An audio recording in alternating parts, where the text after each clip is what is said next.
Weewaawo Ubc Lero nkubuuzaako gye najjo tusizaako engalo nze Marion Nakitene ne Yusufu Ssenyumo wali ku lulimi olw'obubonero agenda baatwegattako obudde bwonna. Tusooke n'emitwe mikulu nkomewo n'amawulire mu bujjuvu toseguka.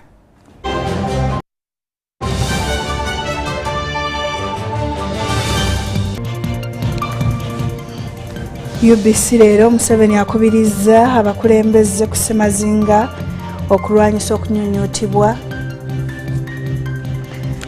Abakungu balabudde ku nkuba mu mwezi ogwokuna n'ogwokutaano. Ate akanyoolagano mu katale k'e Busega kalemesezza KCCA okutandika bakoleremu. Okunenengana mu bawagizi ba NRM essembabule kwe kujja okulemesa NRM obuwanguzi.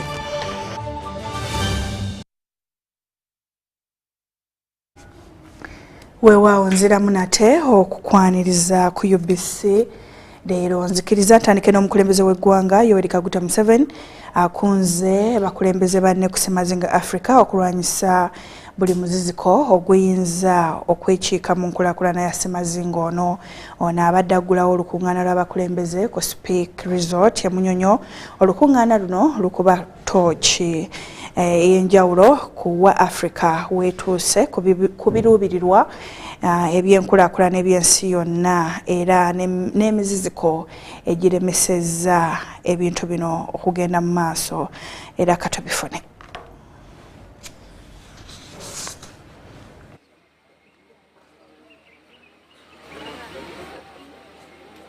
Excellency, the President of Uganda, Yoweri Museveni, and he's accompanied by our statesmen, our former African presidents,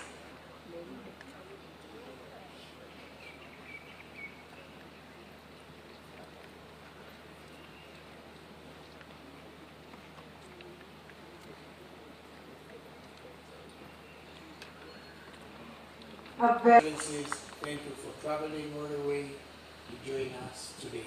We've worked very closely with this office and this. In the same vein, also allow me to recognize and thank. We, of course, acknowledge that more needs to be done. Most of our countries still grapple with the challenges of abject poverty, inequality, youth unemployment, effects of climate change and conflict, just to mention a few. This is something we should not take lightly, especially now that we are left with only 5 years to achieving the 2030 goals.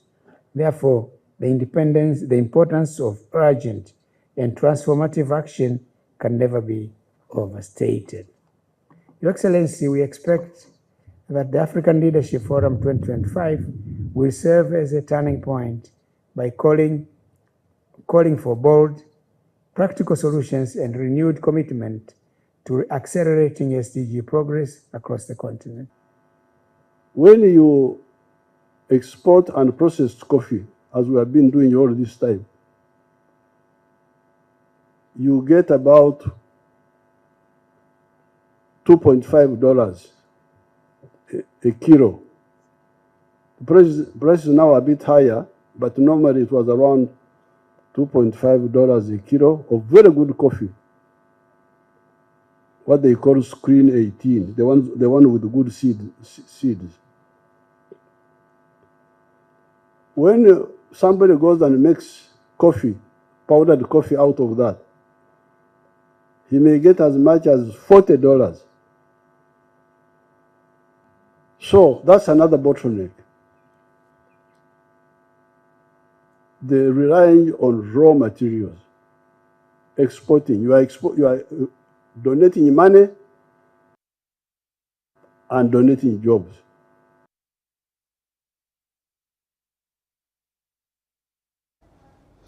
Weewaawo Ubc Lero bwe tweyongerayo bo abawangalira mu bifo ebisinga okukosebwa amataba mu kibuga Kampala balabuddwa okwerinda enkuba bikokyo esuubirwa mu mwezi ogwokuna n'ogwokutaano n'okubeera obulindaala okwewala ebibamba n'ebigwa bitalaze.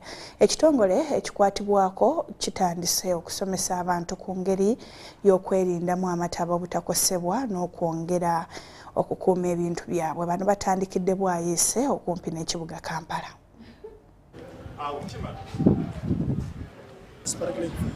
So we are here today because of two things. Number one, we are to give this information to the community. Number two, we are to work together with them, giving them the early warning information. Then they are to give us advice. What should be done based on this forecast, which is given for March, April, and May. Then in that way, they have to take preparedness. They have to take precaution in time before that particular disaster occurred. You have seen what had happened last week when there was heavy rainfall. Most part of Kampala flooded. Bwayiise was not spared, and it was worse affected.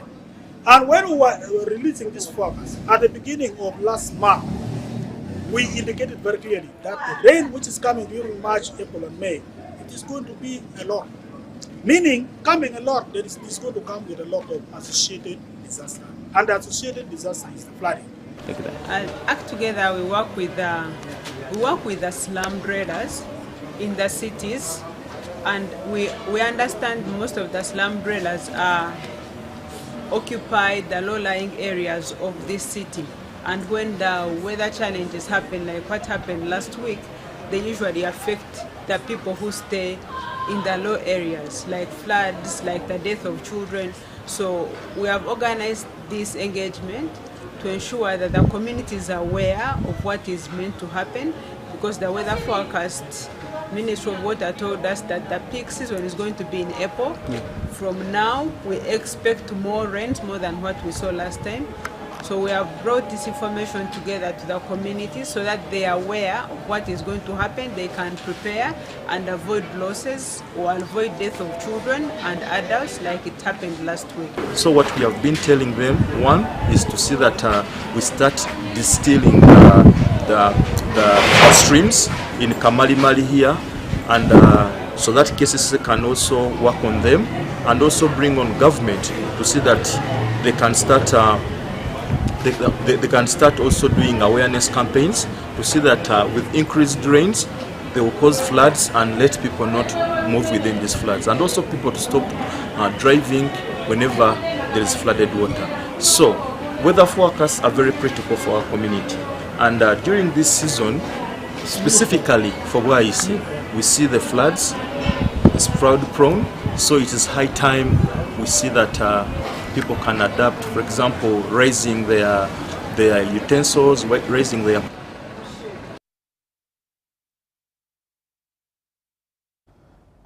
weewaawo UBC Lero bwe tweyongerayo Ministry y'ensonga z'omunda mu ggwanga ng'eyita mu kitongole kyayo ekirondoola ebitongole eby'obwannakyewa ekya National NGO Bureau batandise okwebuuza ku baddukanya ebitongole eby'obwannakyewa mu masekati ga Uganda batudde ku Ryder Hotel Esseeta nga basisinkanye abakulira ebibiina okuva mu disitulikiti ezikola ebbendobendo ly'emukono okuli Kayunga, Buyukwe wamu ne Mukono. Enteekateeka eno evujjirirwa ekitongole kya German ekya Giz yatandikira mu bibuga ebiri mu disitulikiti ezikola ebbendobendo ly'ebuvanjuba okuli Mbarara, Kabale wamu ne Fort Portal. Mu mwaka gwa 2019 gavumenti ya Uganda ng'eyita mu Ministry y'ensonga ez'omunda n'ekitongole ekirondoola emirimu gy'ebitongole by'obunnakyewa kiyite National NGO Bureau yabakana n'omulimu ogw'okuddamu okuŋŋaanya ebirowoozo empya gavumenti gy'eneerungamyamu emirimu gy'ebitongole by'obunnakyewa mu ggwanga. Mu nteekateeka eno Uganda yagabanyizibwamu ebitundu 14 era ng'okwebuuza kuno kwatandikira mu bbendobendo ly'ebugwanjuba okuli disitulikiti ezigattibwa ebibuga ebinene okuli Mbalala, Kabale wamu ne Fort Portal. Kati nno enkya ya leero enteekateeka eno etuuse mu bbendobendo lya Buganda ku Ryder Hotel Esseeta Mukono nga yeetabiddwamu ab'ebitongole n'abakulembeze mu disitulikiti okuli Kayunga, Buyikwe wamu ne Mukono. So nga internal affairs tubawadde confidence tubaga nti enteekateeka eyo yatandise okulaba nti services zaffe nga NGO Bureau ziri ku mutimbagano, naye nga kati ekiriwo tuli mu kufuna views okuva mu ba different stakeholders. Ku lw'abakulembeze ba disitulikiti ezeetabye mu nsisinkano eno, ssentebe wa disitulikiti y'e Mukono Reverend Dr. Bakaluba Mukasa wamu n'akulira abakozi e Kayunga Malik Mahaba banokoddeyo ebimu ku bisoomooza ebibiina by'obunnakyewa mu bitundu byabwe. Ffe ng'aba chairman ba disitulikiti ne districts ffe tulina NGOs zino ezikolera mu bitundu byaffe, naye oluusi tulaba nti tezifiiriddwako bulungi nga twagala ne gavumenti etandika ziteeka mu bajeti yaayo okulaba nga zisobola okuwaayo ensimbi n'obuyambi okusobozesa NGO zino okukola. Gaffe batukoledde ebintu bingi nnyo ate bagasse kinene nnyo ku mirimu gya gavumenti gyekola, naye ate oluusi tusangamu obuzibu nga waliwo NGOs ezimu zijja nga ebigendererwa byabwe birala nnyo. Abamu agenda n'aregisteringa NGO najja mu disitulikiti naye ng'ekigendererwa kyakubba bantu. Abamu ku baddukanya ebitongole by'obunnakyewa nabo balaze ebibasoomooza. Naye kubanga batuwadde akaaganya opportunity okubanga bacollectinga endowooza zaffe oziteeka mu zino documents ezigenda okugaidinga ensonga z'ebyannakyewa, nze nkirabanga omukisa gwe tulina okweyuna okukozesa. Olw'ebyo bye tukola kuba betukola biba biyamba ku gavumenti services zitatuuka mu bantu, so buli gavumenti bwetuyita twetaaga ne tuba nga tukolerawo n'okuwuliziganya n'okubeera omukakkamu okusobola okubeera nga tukako ekyo kye tuba twagala kuba ffenna tuba tukolera kintu kyekimu.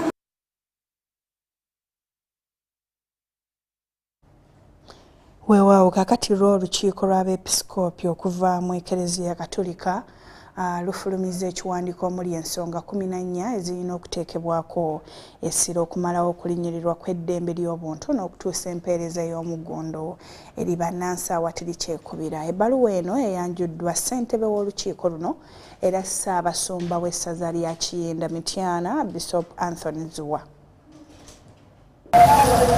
Mu mwaka gwa 1962 ebbaluwa ekika kino yawandiikibwa wansi w'omulamu ogw'okubaga ebiseera by'eggwanga eby'omu maaso ng'eggwanga kiyite Shaping Our National Destiny n'ekigendererwa ky'okuvumirira ebikolwa ebyaliwo mu kiseera ekyo naddala okulinyirira kw'eddembe ly'obuntu, okubunyisa enjiri ya demokulasiya n'okuteeka gavumenti ku nninga okulaba ng'ekyusa engeri gye yali eramulamu eggwanga.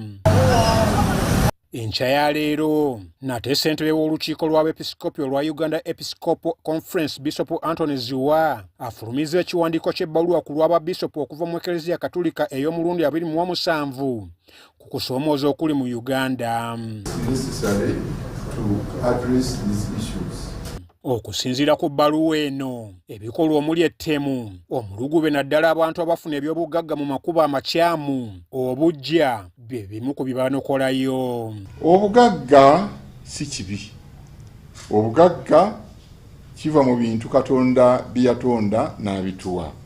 Naye kye twogerako ebimu ku ebyo bye tulaba ababbi abamu bagaggawadde nga bayise mu kubba kibba ttaka ekiriwo kaakati mu nsi muno. Bisopo Zuwa agamba nti obusosoze naddala mu mawanga eddiini ne mu ndowooza nako kusoomooza kunene. Kino nakyo kireese embeera okwonooneka mu bantu, tukivumirira. Weewaawo gavumenti ezzenga egunjawo enteekateeka z'okukulaakulanya bannansi kyokka nti wakyaliwo ebirumira. Ne programs weeziri ezikoleddwa okuyamba abantu okuva mu bwavu. Twebaza gavumenti bonna bagaggawale emyoga, ennaku zino waliwo PDM zaali badde enkola nnungi naye ate tezikoze bulungi olw'ebyo ebimu bye tumaze okwogerako, enguzi, okuyamba abo gundi gwe mmanyi ono simumanyi. Songa n'obulwadde bwa mukenenya bukyeyongera okusatiza bannansi. Ekyennaku wabaddewo obuyambi obuweebwa abalina obulwadde okusobola okubeerawo nga bamira eddagala eryo ARV nga bwe tuliyita, naye olw'embeera kati eri mu nsi yonna ababadde abavujjirira ensawo eyo ate babijjeemu enta. Ettamiiro olw'omuwendo gw'abannansi abatawunyikamu mu kwekamirira enkangaali olwo ne bafuuka bawaddanga bawedde emirimu nako okusoomooza era ayagala ennongoosereza mu mateeka ku nkozesa y'omwenge. Tuzudde okuva mu lipooti ya ekibiina ky'ebyobulamu mu nsi yonna World Health Organization nti munnayuganda anywa liters 12 n'akatonyezi 21 buli mwaka. Nekifuula Uganda okuba nnamba emu yakulembedde awo yatuta ekikopo. Bano n'ekyokuwozesa abaasibibwa ku nsonga z'ebyobufuzi bakikonyeeko nga baagala bawozesebwe mu bwesimbu. Kooti mu Uganda zoogedde ku nsonga eno era kyetukubiriza kwe kulaba ab'obuyinza nti bagoberera kooti kye zaasalawo. Wakati mu kweteekerateekera akalulu ka bonna ak'omwaka 2026, ebbaluwa eyagala ssemateeka okuwa ebibiina by'obufuzi byonna ebbeetu okukuŋŋaana awatali kunyigirizibwa. Bwe twogera ku civic education, wano abantu bangi bakimanyi nga ekiseera eky'okutegeka abantu okugenda okulonda. Naye civic education kigazi okusinga ekyo. Nze Ivan Juko. Ebya Ivan Joko nga tubitadde wabbali kakati yo poliisi eriko abantu 29 begombyemu obwala lwangeri musajja waayo Police Constable Chomagos Sulaiman abadde ku poliisi y'Ibanda gye yattiddwamu abatuuze abatwalidde amateeka mu ngalo. Katubifune. Chemonge Sulaiman abadde omusirikale wa poliisi ng'ali ku poliisi y'e Busheshe Ibanda District yasindikiddwa bakama be okukuuma ku lumbe lwa Kahangire Razalias e Kambogo Cell. Kahangire abadde ku alimanda ku bigambibwa nti yagezaako okutta mukazi we era gy'afiiridde mu kkomera ya Nabuhiche. Twafunye ekikangabwa ku kyalo kya Kembogo mu Busheshe Division Ibanda District. Bwe omusirikale waffe omu Police Constable Chemonge Sulaiman we babadde badeployinze ogenda okuwa security ku funeral waliwo omwami omu we bayita Kahangire yafiira mu kkomera lya government mu Ibanda, naye nga tanafa poliisi yali emukutte kubanga yali yadduka, yali alina omusango gwa attempted murder, so nadduka, naye poliisi yasobola okumukwata nemuwaayo mu mikono gya gavumenti asobole okwenyonyolako ku misango gye baali bamutaddeko. Chemonge si agambibwa okuba nga yagezezzaako okwerwanako ng'akuba amasasi mu bbanga, wabula abatuuze bamusinzizza amaanyi era ne bamutta ne bamusuula ku kkubo. Poliisi oluvannyuma yazudde n'emmundu ekika kya SMG n'amasasi 16 nga bamudeployinga okugenda okuwa obukuumi ku lumbe. Kati awo abantu abamu we bavuddeyo ne bamukolako mob action ne bamutta, era poliisi twasobodde ogenda ku scene naye ne tusanga nga omusirikale bamaze okumutta, ne tusobola okufuna emundu ye tetwasanze nga yadde ekyalimuko ku masasi nozanga 16 era ne tujjawo n'omubiri gwe. Poliisi eriko abantu 29 beyagombyemu obwala nga waliwo n'abalala abakyanoonyezebwa bayambeko poliisi mu kunoonyereza ku nfa ya Chemonge si.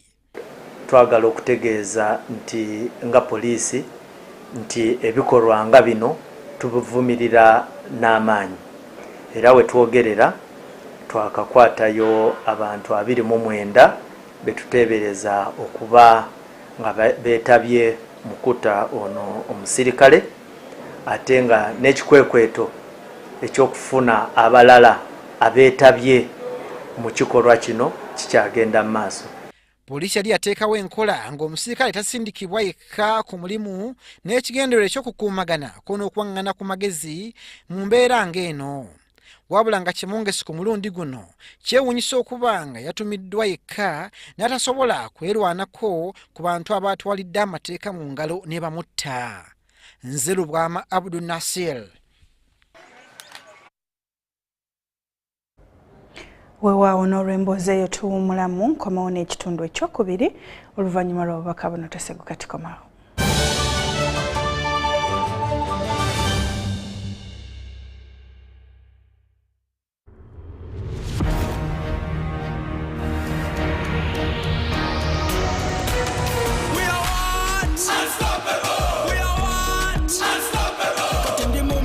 Come on, mo pocket, tambula body street, issues are my target. We are what? Unstoppable. We are what? Unstoppable. I'm in a plantation, but on a global mission, internet ambition, full condition. We are what? Unstoppable. We are what? Unstoppable. Oro cash is gone, netaga yo karoni, niga mukafoni, money in the zone. We are what? Unstoppable. We are what? Unstoppable. We are good.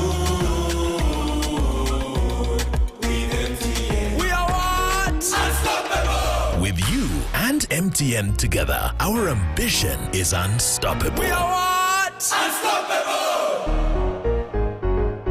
Ononye ekiku kya mulembagirawo akazanyo ka spin for cash kakano kaguse ku mutimbagano ku nusu bitano 10 n'enkumi zokka osobola okucacanja wonna wooli tosigala mabega weewandise ku www.nationallottery.go.ug naawe ofuna omukisa ogw'okwewangulira kavu wa buwumbi 2 obwa siringi za Uganda kati n'olinda ki zanya spin for cash wonna wooli essaawa yonna. Ituba is the proud operator of the Uganda National Lottery. Uganda National Lottery.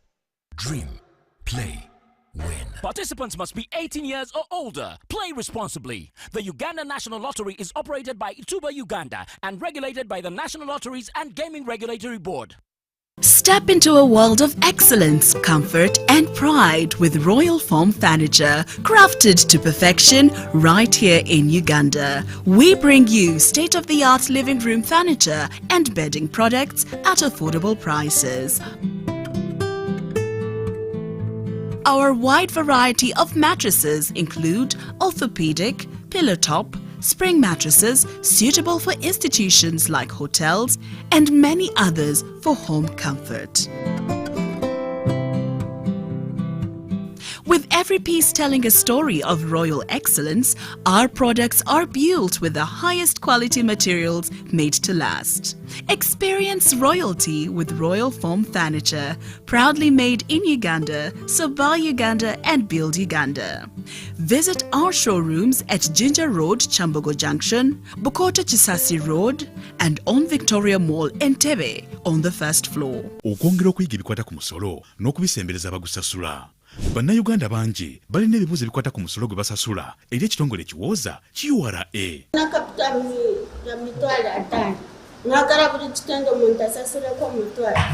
When we come at revenue, they tell us to clear kitenge at 10,000. Alikuwa fika kwa mwingine URA na kurespect lazima mzee tuongee. Munaongee.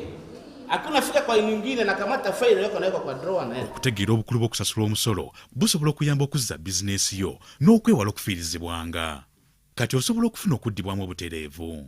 Sindika ebibuuzo ebikwata ku musolo ng'oweereza obubaka bw'obutereevu ne WhatsApp ku nnamba y'essimu 07941887 olwo ofuna okuddibwamu okuva ewaka Kamisona General wa URA John Musinguzi. Laba amawulire gaffe UBC Lero buli lwa bbalaza n'olwokusatu ofuna okunnyonnyola okulambulukufu okuva ew'omukenkufu. Buuza Kamisona.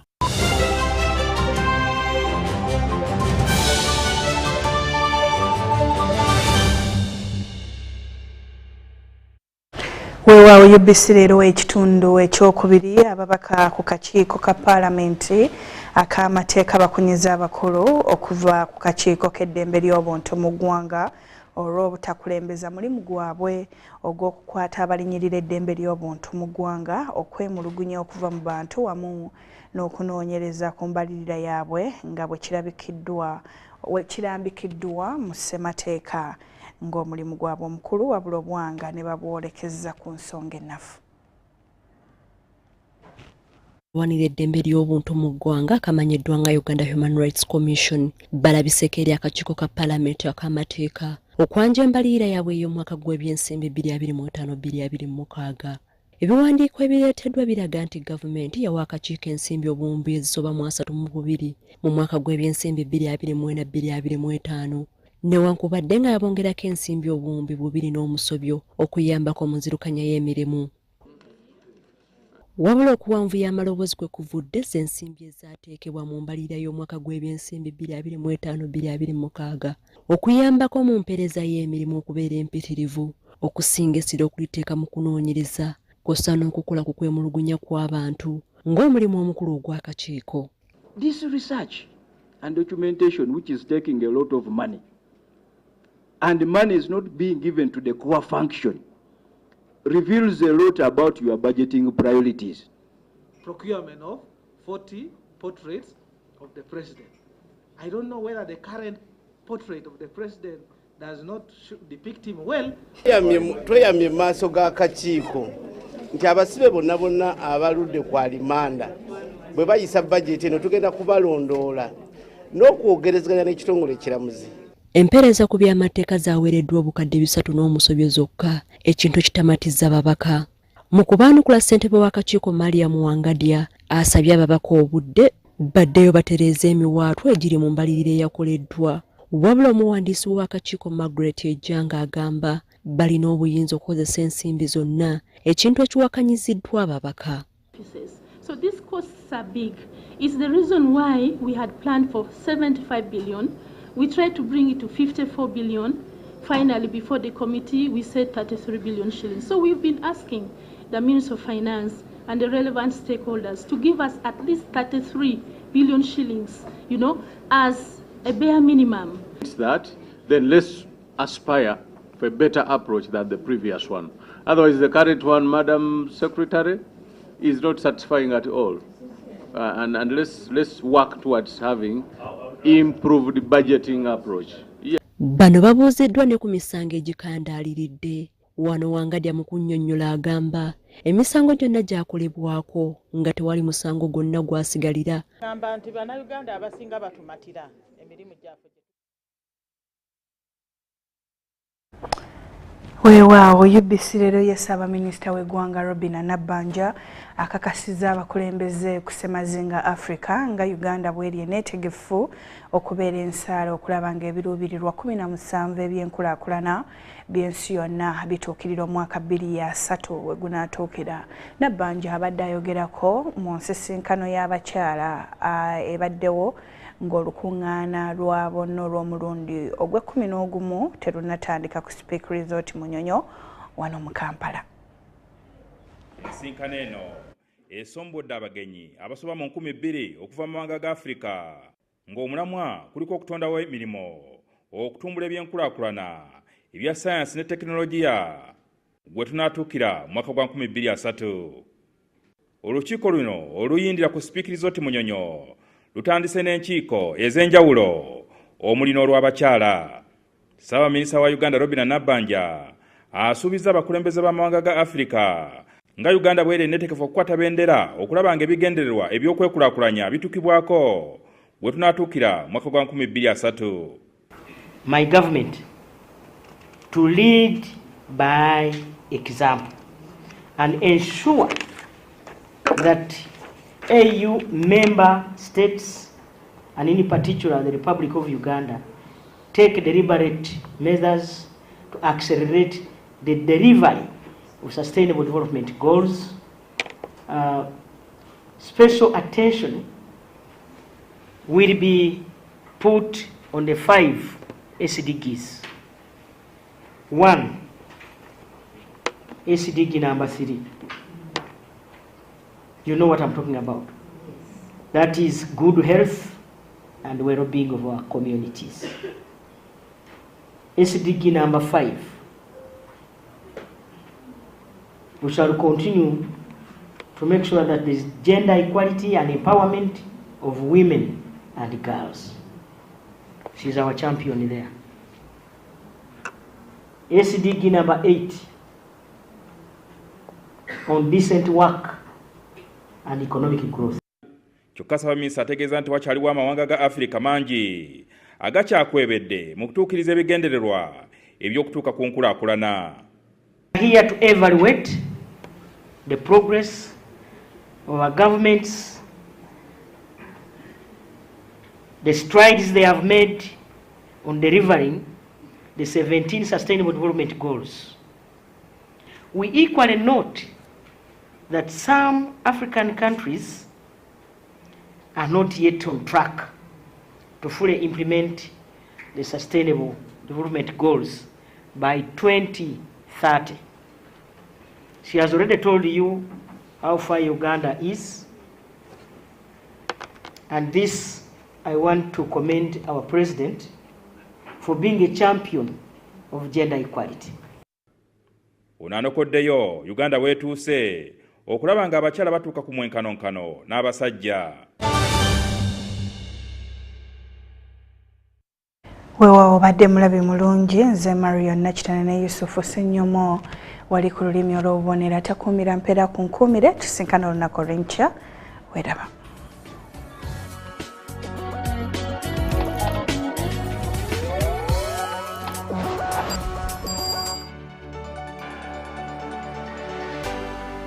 UBC, inspiring Uganda.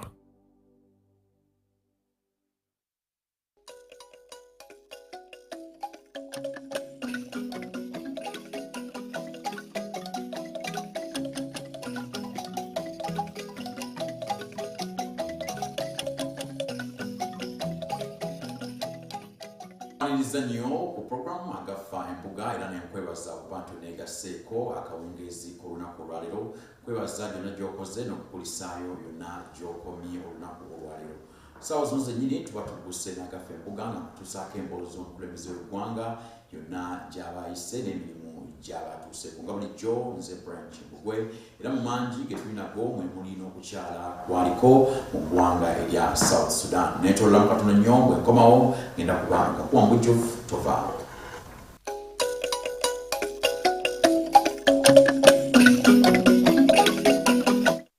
Nkwaniriza nate mugafa embuga erakkiriza tugatandike mu bujjuvu era nga tutandikidde mu ggwanga erya South Sudan omukulembeze w'eggwanga Yoweri Kaguta Museveni gye yabadde ku bugenyi era eno nga yayaniziddwa omukulembeze munne ow'eggwanga eryo munnaffe Salva Kiir naye nga mu nsonga ze baayogeddeko kwe kwabadde okutebenkeza eggwanga erya South Sudan oluvannyuma lw'okuba nti waliwo okulwanagana okugenda mu maaso era n'ekirala kye baayogeddeko kyekyokulaba nti batebenkeza ebyenfuna n'ensuubulagana wakati w'amawanga gombi.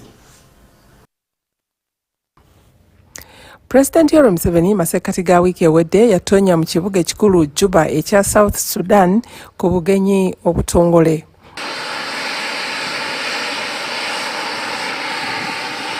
Ng'atuuka ku kisaawe ky'ennyonyi ekya Juba International Airport yayanirizibwa President Salva Kiir Mayardit, President wa South Sudan. Mwabo abali ku kisaawe ky'ennyonyi okwaniriza President Museveni mwalimu Minisita wa South Sudan ow'ensonga z'obwa President Chol Mawut Ajongo, Minisita w'ensonga z'ebweru n'enkolagana z'amawanga amalala Ramadan Mohamed Abdallah, Minisita w'ebyokwerinda n'ensonga z'abaazirwanako Cholton Balok n'abakungu ba gavumenti abalala. Ku ludda lwa Uganda, President Museveni yayanirizibwa Minisita w'ebyokwerinda n'ensonga z'abaazirwanako Oweekitiibwa Jacob Oboth, omuwabuzi wa President ku by'okwekuuma n'okwerinda General Proscovia Nalweyiso, omupaka wa Uganda mu South Sudan Brigadier General Ronnie Balya n'abalala. President Museveni yalambula ennyiriri z'abakuumaddembe nga yakatuuka era nga yeetegekera olukiiko ne kamukyaza President Salva Kiir.